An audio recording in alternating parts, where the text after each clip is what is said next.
오늘도 제 방송을 들어주셔서 진심으로 감사드립니다. 바쁘시겠지만 좋아요, 알람, 구독, 그리고 댓글 한 번씩 꼭 부탁드립니다. 저에게 정말 큰 힘이 됩니다. 자, 오늘의 주제, 미국 트럼프 1200조 풀어 미국인에게 $1000씩 지급한다. 미국 이탈리아 따라가다가 망하고 한국 모델 따라가면 성공한다. 극찬 따라간다 라는 주제로 여러분들과 한번 이야기를 나누어 보도록 하겠습니다. 우선 긴급 속보입니다. 도널드 트럼프의 추가적인 경제 부양책이 발표되었는데요. 도널드 트럼프 미국 대통령이 17일 현지 시간 전 세계가 위협에 빠진 상황이 지나가면 미국 경제가 아주 빠른 속도로 회복될 것이라고 강조를 하면서 바로 현금 보조를 포함한 통큰 경기 부양책을 약속했습니다. 사실 지난 1987년 블랙 먼데이 이후로 최악의 하루를 보내왔던 이 뉴욕 증시가 17일 현지 시간 급반등에 성공했고, 연방 정부와 중앙은행이 또 잇따라 조치를 쏟아내면서 힘겹게 주가 지수를 끌어올리고 있습니다. 그리고 또 앞서 마감한 유럽 증시도 2에서 3%대 올랐고요. 우선 부양책에 대해서 좀 알아봐야겠죠. AP통신 등 외신 등에 따르면 트럼프 대통령은 이날 백악관에서 개최한 세계적 위협 대응 태스크포스 언론 브리핑에 참석해서 경기 부양책과 관련해 우리 미국은 크게 가겠다라는 말을 수차례 반복했는데요. 최근 세계적 위협 및 어려움과 관련해 우리가 이겼다고 말하며 여기에 설 것이며 우리는 이길 것이라고 말을 통해 나는 사람들이 생각하는 것보다 적어도 미국이 더 빨리 이길 것이라고 생각한다고 발표했습니다. 이런 트럼프 대통령의 발언은 전날 미국이 경기 침체로 접어들 수 있다는 취지로 한 발언과 맞물려 뉴욕 증시가 1987년 블랙 먼데이 이후 최악의 폭락을 기록하는 등 패닉 상태에 빠지자 시장의 안정을 도모하고 또 불안 심리 자체를 완화하려는 의도가 담긴 것으로 보이는데요. 실제로 트럼프는 이 세계적 위협으로 인한 경제적 여파를 줄이기 위해 행정부가 대규모 부양책을 마련하고 있다는 점을 지속적으로 적극 부각했고, 뉴욕 증시가 이로 인해 상승세로 돌아선 것이죠. 그리고 이와 관련해서 아까 말씀드렸던 이 현금 보조, 현금 지급의 경우 미 행정부가 세계적 위협으로 인한 경제적 충격 완화를 위해 8,500억 달러, 최대 1조 2천억 달러 규모의 경기 부양책을 놓고 의회와 협의 중이라는 보도가 나왔습니다. 우선 미국 스티븐 무누신 재무장관은 이날 브리핑에서 구체적인 정책 중 하나로 국민에게 직접 현금을 지급하는 방안을 추진하고 있다고 밝혔고요. 또 무누신 장관은 발표를 통해 미국인들은 지금 현금이 필요하고 대통령 또한 현금을 지급하길 원한다며 앞으로 2주 이내에 미국인들은 수표를 제공할 방법을 들여다보고 있으며 미국 노동자를 위해 업무 중단 급여와 같은 것으로 생각할 수 있다고 발표했습니다. 즉 세계적 위협으로 인해 생계를 위협받는 사람들에게 현금을 내놓겠다는 이야기인데요. 성인 한 명당 1,000달러, 지금 환율로 따지면 한 124만 원 정도 될 텐데 현금 보조 가능성을 거론한 보도를 의식한 듯 언론에 보도된 것보다 조금 더 클지도 모른다고 말했어요. 다만 부자들은 수혜 대상에서 제외될 것이라고 설명을 했고요. 사실 트럼프 대통령은 이전에 급여세도 한 방법이지만 몇 달이 걸릴 수 있다고 이야기를 했고, 당초 급여세 면제를 추진해 왔지만 미국 의회의 반대가 큰 상황이었고 설득하고 통과되는데도 꽤나 많은 시간이 걸린 만큼 아무래도 이번과 같이 현금 지급 및 보조로 정책을 바꾼 것 같습니다. 현재 미국의 파격적인 정책은 이뿐만이 아닌데요. 개인 100만 달러, 기업 1천만 달러까지 모두 3천억 달러에 달하는 세금 납부 를 앞으로 90일간 유예하겠다고 발표까지 했습니다. 그리고 또 주식시장 상황과 관련해서 모든 사람이 열려있길 희망한다면서 주식시장이 개장된 상태로 있을 것이라고 말한 뒤 사람들이 필요로 한다면 이 개장 시간을 단축할 시점에 이를지 모르겠다고 발표했고요. 거기에 이와 함께 세계적 위협으로 인해 직접 타격을 받은 항공 및 호텔 업계의 지원 의사도 밝혔습니다. 이 부분은 사실 우리나라에서도 좀 필요할 수도 있어 보이는데요. 이번 미국의 이런 패키지가 이번 주말께 상원을 통과할 것으로 기대되고 있는데 과연 전 세계 경기에 또 어떤 여파를 미칠지 궁금해지네요. 현재 우리가 예상하고 적절한 이론대로 풀리지 않는 이 위협 속에서 하나 둘씩 또 다른 모습이 보여질 텐데 이와 관련해서 적절한 소식이 있으면 여러분들께 바로 전해드리도록 하겠습니다. 그리고 또 우리나라의 위상이 현재 남다르게 올라가고 있습니다. 해외에서 한국의 세계적 위협 대응 방식을 모범 사례로 평가하거나 벤치마킹하는 사례가 잇따라 나오고 있는 상황인데요. 우선 미국 같은 경우 제럼 애덤스 미국 공중보건서비스 단장은 16일 미국 CBS에 출연해서 이제 선택할 때다. 공격적인 방역으로 사망률을 낮춘 한국의 길로 갈 것인지 아니면 많은 환자 수를 내고 있는 그리고 더 많은 사망자를 내고 있는 이탈리아의 길로 갈 것인지 라고 발언을 해 화제가 되고 있습니다. 결국 미국도 한국의 길을 따라가야만 한다는 의사를 내비친 것이고요.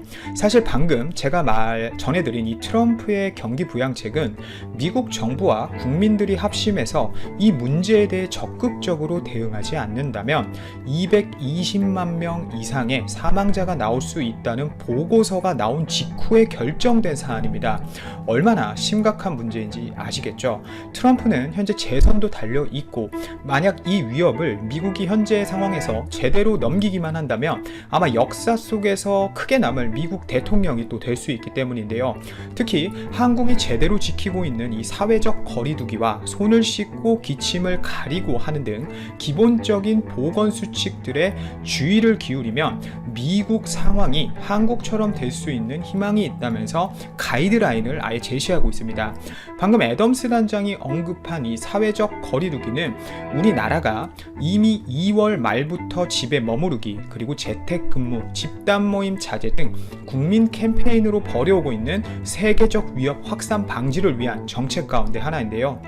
결국 이 애덤스 단장은 한국이 세계적 위협 대응의 성공 모델이고 이탈리아가 실패 모델이라는 메시지를 미국 국민들에게 던지기 위해 그날 두 곳의 방송사에 잇따라 출연한 것으로 보입니다. 즉 한국이 하고 있는 이 캠페인을 따라 하자는 것이죠. 또 워싱턴 포스트는 미국 정부의 초기 방역 실패를 지적하면서 한국의 상황과 비교했는데요. 워싱턴 포스트는 한국은 세계적 위협 속 초기 최악의 상황을 겪었지만 이 대규모 검사 체제를 신속하게 갖추고 투명하게 국민들에게 메시지를 전하면서 큰 모범 사례가 됐다면서 또 한국은 드라이브 스루 등을 통해 25만 명 이상을 검사하고 보건당국이 하루에 2차례 투명하게 상황 보고를 했다면서 극찬을 하고 있습니다. 미국도 따라야 된다 이 말이죠.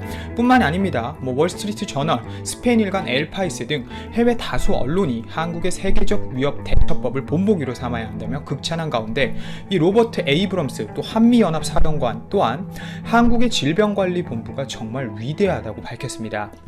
특히 이 우리나라 질병관리본부가 굉장히 위대한 그룹이고 24시간 내내 지칠 줄 모르는 큰 희생을 하고 있는 대한민국 의사 및 간호사들을 직접 칭찬하고 나섰는데요.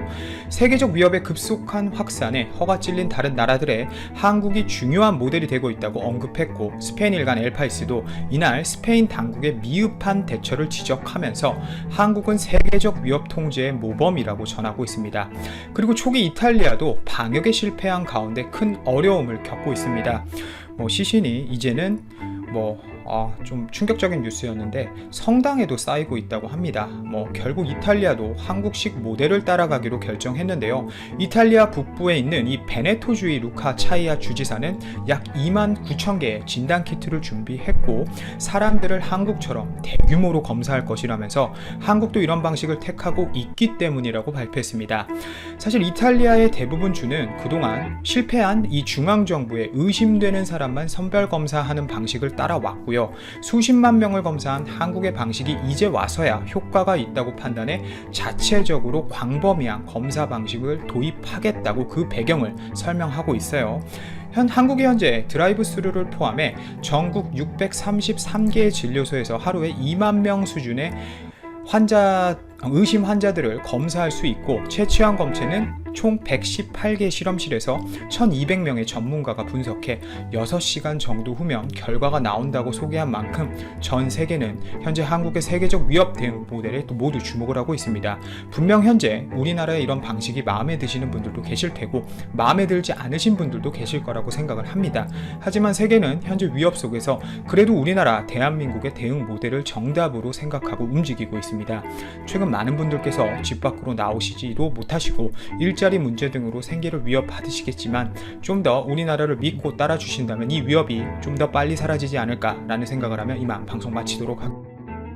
블룸버그의 13일자 기사입니다. 제목은 미국과 유럽은 아시아의 2달간의 전쟁에서 무엇을 배울 수 있는가입니다. 지난 2달간 중국을 중심으로 아시아에서 먼저 이 상황이 번졌었지만 그들은 지식과 관행을 축적하였기 때문에 유럽과 미국 등이 이러한 경험을 통해 아시아에 배울 것들이 있다는 것입니다. 기사는 특히 한국 중심으로 성과와 훌륭한 사례들을 제시합니다. 특히 중국을 제외하고 아시아에서 가장 많았던 한국은 하루에 1만 명 이상을 테스트하고 있으며 전 세계에서 가장 빠른 속도이다. 이런 효율적 테스트를 통해 한국은 조기에 관리를 하여 속도를 늦추고 생명을 잃는 비율은 1% 미만으로 낮출 수 있었다고 극찬하고 있습니다. 또한 한국은 정부 데이터 및 뉴스 보고서를 사용하여 웹사이트와 앱을 만들고 실시간으로 국민들에게 문자 등으로도 전달하여 국민들이 자기 근처의 위험을 실시간으로 확인할 수 있었다는 사례를 소개합니다.